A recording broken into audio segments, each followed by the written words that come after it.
last one is an outflow. And if you take the difference of inflows minus outflow, you still get a positive deficit. In fact, this is worse than what I started off with, but it doesn't matter because the graphical method I'm going to show you will quickly give you the correct value or balance the system out. So delta 2 is 1.752. So go to the next slide. This is the key thing to do here now, is to plot the flow deficit. Remember, it can be positive or negative, so make sure you have positive or plus minus capability on your axes. And then on the horizontal axis, you have the assumed hydraulic grade at junction J. So I've plotted the 2 points for you right here. And once you join those 2 points and extend it to this point on the horizontal axis where the flow deficit is 0, will give you the correct answer to the problem, which in this case is 23 meters. Okay, so this is a graphical method of quickly converging onto the true solution. Okay, I hope if you have any questions, you can send me an email. Finally, let me just review a few things in open channel systems, and then we'll wrap it up. As I said, there is an index, a variable that we often use in open channel systems to define the state of flow. For example, I'm sure you have heard of what we call subcritical flow, supercritical flow, and so on in open channel systems. And that's defined by a thing called the Froude number. In pipe systems, of course, you heard something called the Reynolds number, which is what we use to define turbulent flow versus laminar flow. In the case of open channel systems, we use what is called the Froude number. And Froude number is, original definition is velocity divided by square root of the G times D, the hydraulic depth, which is I defined to you earlier. I'll repeat it again here, is the flow area divided by the top width. But in any case, I suggest you remember this equation. The final form for the Froude number is in terms of Q, because most of the problems they'll give you the discharge is Q over square root of GA cube over T. G is the acceleration due to gravity, and A cube is the flow area, and T is the top width. Uh, so we will then show you through an example how to calculate this Froude number. It's fairly easy. But in the problem in the morning exam, they probably give you a rectangular channel, which makes it even easier to calculate this Froude number. But you've got to know the definition and how to calculate it. All right, so having given you these equations, let's see what happens for a rectangular channel. This is a special case, as I said. We start with V over square root of GD.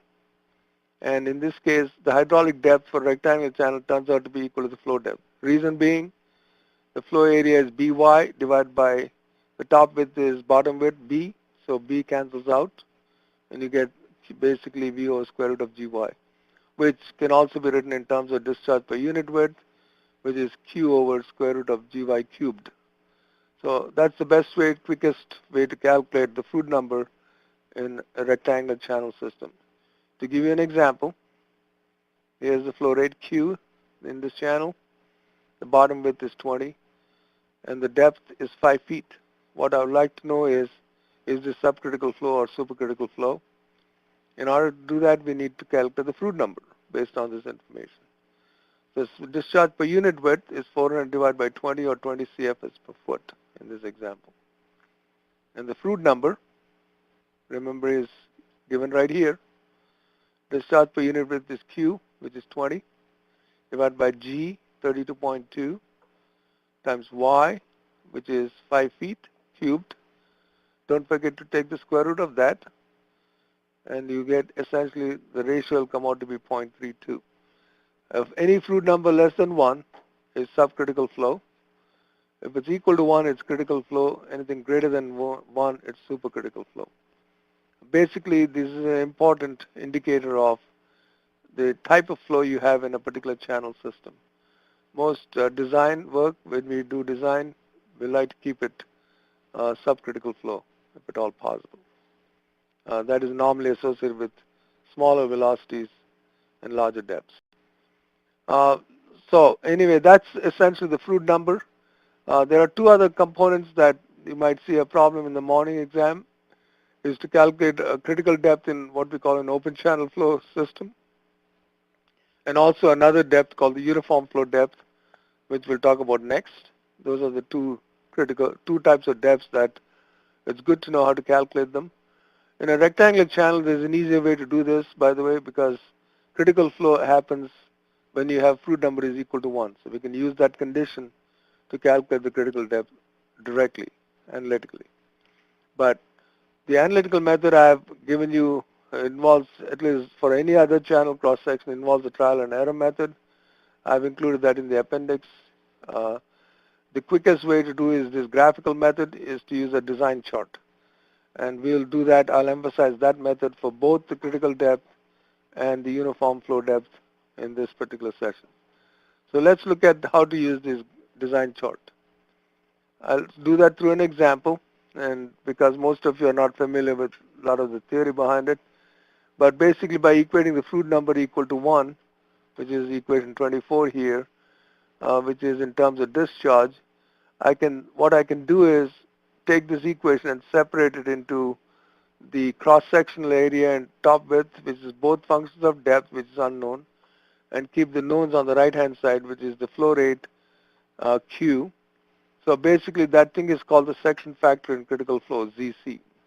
So yeah, all you have to do is calculate ZC for me as a function of Q, and then I'll show you how to use the chart. We'll make that dimensionless, and then use the chart to calculate the critical depth. Just a special case before I show you an example on how to do that is for rectangular channel. As I said, for rectangular channel, there is a direct equation. You can directly solve for YC using Q squared over GY cubed equal to 1, which is Q squared over G. By the way, that alpha is 1 if it's not given, to the power 1/3 will give you the critical depth directly. Let me show you an example in general. Unfortunately, that won't be the case. We'll have to use a graph like this. And through the example, I'll show you how to use this chart.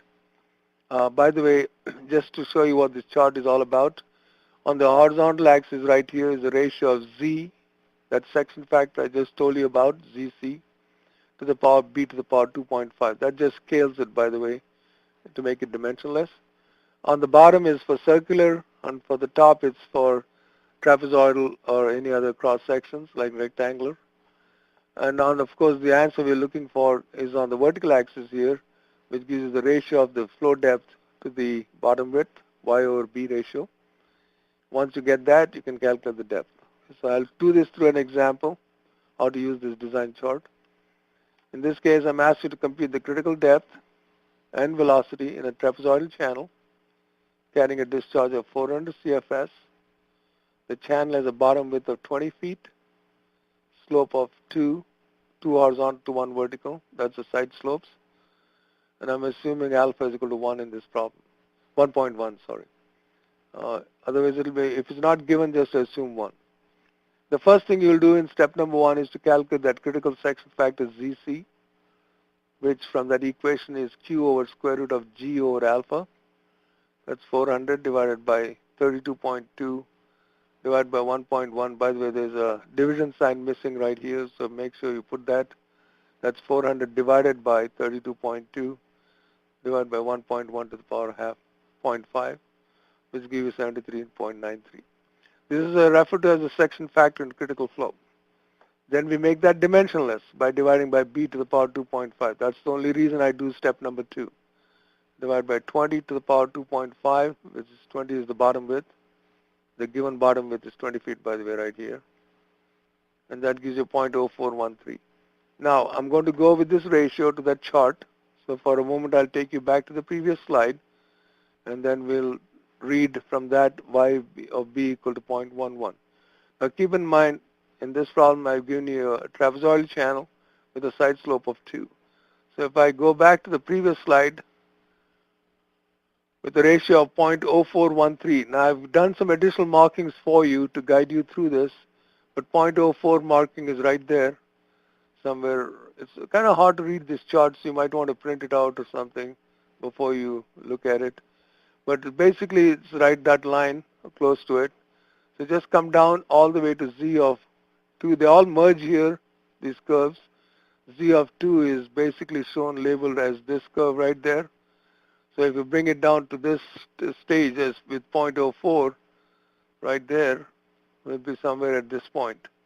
So that's, if you go across, we're talking about like 0.11, and that's what I have read from that chart for this particular problem, y over b of 0.11. So now the yc then is obtained by multiplying that with b. That's 2.22 feet is the critical depth. Now, if you're not sure if you did this calculation correctly or not, what I suggest is calculate the Froude number, and that should be equal to 1. So q squared over gy cubed, for this is a trapezoidal channel, so you have to be a little careful. You have to do q squared t over ga cubed equal to 1. That means you have to calculate the top width and, of course, the flow area for a depth of 2.22 feet before you can proceed to calculate the Froude number. Now, the next thing is I'll talk about is computation of what we call uniform flow depth, which is the normal depth. The only reason I'm even bringing this up is because many channel systems we design using this depth. Of course, that part of the discussion is for more advanced applications for the afternoon participants. But in the morning session, if they do give you a small rectangular channel, a problem involving a rectangular channel and ask you to compute the normal depth or uniform flow depth, you should know how to do that. I think that we can expect at least a basic knowledge of what this depth is all about. It's also referred to as normal depth, and basically what this depth is in the channel exists when the gravitational force balance out all frictional forces. That means bottom line is when you assume the friction slope, as we'll see in the Manning's formula, equal to the channel slope, we get uniform flow depth. So depth is the same constant everywhere in the channel. That's what it means. Now, the question is how to calculate that. Typically, we use what is called the Manning's formula in open channel systems. In the US units, you probably have seen this. It's velocity, in terms of velocity, is 1.49 over Manning's n, r to the power 2/3 s naught to the power of half, and r is the hydraulic radius. S naught, notice S naught here is the pipe slope or channel slope, I'm sorry, and that is basically we're assuming it's equal to the friction slope S of F. That's the rate at which the head is lost in the channel due to friction. And the two are being equal makes this uniform flow what it is. In terms of discharge, remember from continuity, Q is equal to VA. So one can convert this equation in terms of flow rate, because typically in most problems they'll give you discharge, not the velocity. So that's the only difference is the cross-sectional area A. Remember, all these are functions of flow depth, and that's what we're trying to solve for. So if you look at this equation, in most problems, they'll give you the Q, they'll give you the Manning's n, or you can select it from a table, the roughness coefficient for channel systems. And of course, the slope will be also given, the channel slope. So the only thing unknown will be this thing called A r to the power 2/3 right here. And we often refer to that as the section factor in uniform flow. So what I'm going to do is take equation 29 and solve for that unknown in terms of all the knowns. And then we'll use the graphical method to solve the problem, to solve for the depth. Keep in mind about this 1.49, that's in US units. In SI units, if the problem is in SI, please replace that with 1.0. So Manning's formula involves 1.0.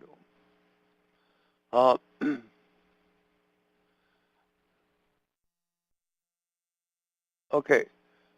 Yes, I'm sorry about those answers were coming on in my chat box. It just froze on me for some reason. I didn't see them. So you guys were responding correctly. Yeah. So I apologize for that. I see here in my chat box that y'all were responding, so I was kind of worried there for a minute. I hope y'all are awake and listening to me. All right, good. If there are any other questions, I will take at the end of I'll go through the list here and make sure I've covered all bases after we finish this conversation here, or finish the session.